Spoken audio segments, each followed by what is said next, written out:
Ambiance d'un autre monde mercredi dernier à Turin. Naples qui jouera en maillot rouge l'avait emporté sur cette même pelouse en championnat. Je vous le rappelle, 5-3. Et ça va partir très très vite. On joue depuis seulement 1 minute et 30 secondes. Cripin pour Maradona qui accélère, qui a bien vu au premier poteau Carnevale qui avait bien plongé. Il s'en est valu vraiment d'un cheveu. On va apprécier la vista et surtout les qualités techniques de Maradona, extérieur du pied gauche comme cela en pleine course. On notera également que Tacconi était bel et bien battu. 2 minutes plus tard, encore une accélération de l'Argentin. Ça nous rappelle un certain Angleterre-Argentine en Coupe du Monde. Mais là, il y a une faute de Crippa qui accroche le pied d'appui du stratège argentin.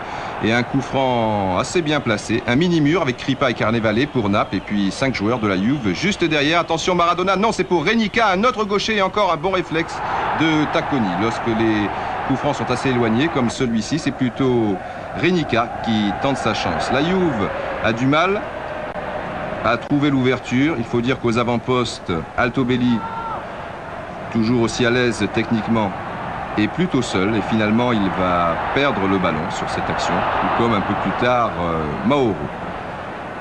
Il faut reconnaître également que le Portugais Rui Barros, qui va être contré sur cette action, et le Soviétique Zavarov cherchent encore leur marque dans leur nouvelle équipe, encore qu'ici ce n'était pas facile car il y avait vraiment un attentat de l'ancien joueur de la Sampdoria de Gênes, fusil sur Zavarov, alors que vous avez reconnu au passage le napolitain Alemao. Ce n'est pas bien grave sur le coup franc qui suit de Agostini.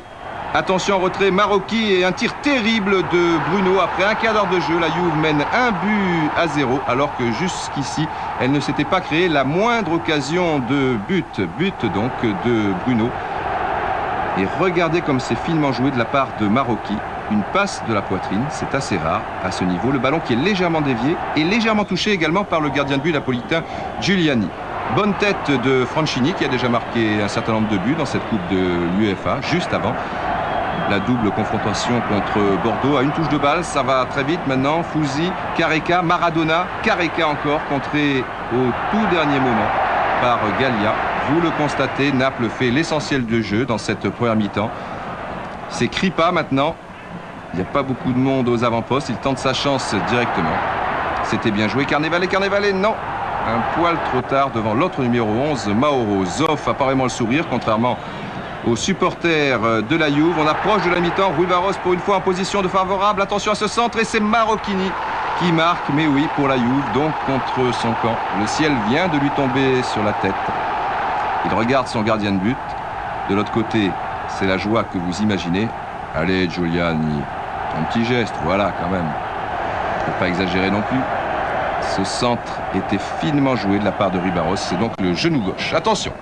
Je vous rappelle au passage que c'est M. Courtney, un arbitre britannique, so British, qui dirige la rencontre. Le ballon pour vous, M. Napolitain. Bon, tout le monde s'en fout, alors je le pose. On reconnaît également Agnelli et Cabrini dans les tribunes, toujours très élégants, tout comme Dino Zoff qui a l'œil noir, c'est dangereux. Encore une tête de Franchini à la 53e minute à la suite d'un coup franc d'Alemao. Il n'est pas content, Tacconi, mais Naples a du mal, même si Maradona ici est en assez bonne position. La première tentative n'est pas bonne, alors la deuxième, elle est parfaite pour Careca qui voulait sans doute remiser pour Carnevale, mais le Brésilien n'était pas dans un grand soir.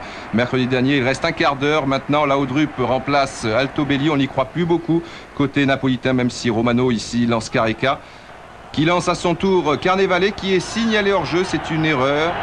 En voici la preuve avec le ralenti au départ. Regardez bien, Carnevale au départ du ballon. Attention, c'est maintenant. Au départ, il est couvert par Favero. Évidemment, ça pouvait changer beaucoup de choses, car si l'arbitre ne siffle pas, eh bien Carnevale réussit peut-être son contrôle, etc., etc. Attention, Tacconi qui dirige sa défense et une énième tête de Franchini.